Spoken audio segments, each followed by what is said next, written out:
शास्त्र में लिखा है ये करो, शास्त्र में लिखा है ये मत करो, शास्त्र कहता है ऐसा करना चाहिए, शास्त्र कहता है वैसा करना चाहिए।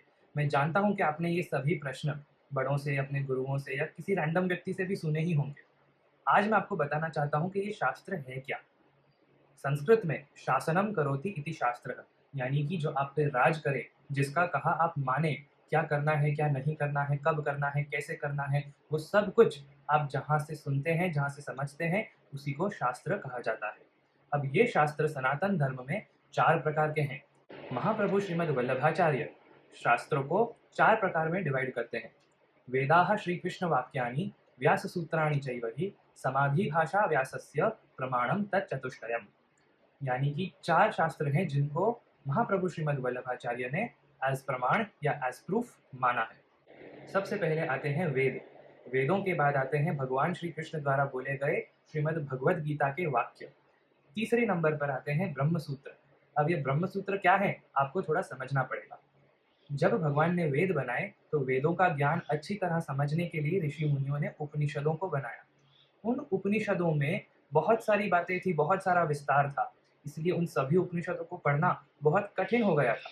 तब वेद व्यास जी ने महर्षि बादरायण का अवतार लेके सभी उपनिषदों को मानो जिप कर दिया हो, ऐसा कॉम्पैक्ट बुलेट पॉइंट स्टाइल में उनको जिप करके, कंप्रेस करके ब्रह्म सूत्रों का निर्माण किया। इन सभी ब्रह्म सूत्रों में 555 श्लोक हैं और 555 श्लोकों में सभी उपनिषदों का सारा इंपॉर्टेंट ज्ञान बादरायण ने हमें बड़े ही शॉर्ट स्टाइल में प्रस्तुत करके दे दिया। चौथा और अंतिम प्रमाण आता है श्रीमद् भागवत।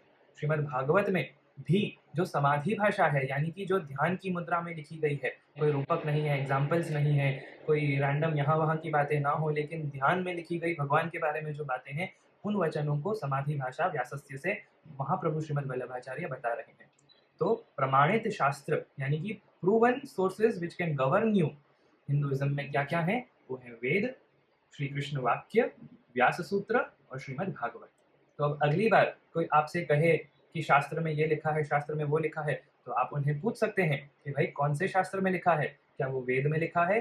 क्या वो भागवत में लिखा है? क्या वो गीता में लिखा है? क्या वो व्यास सूत्रों में बताया गया है?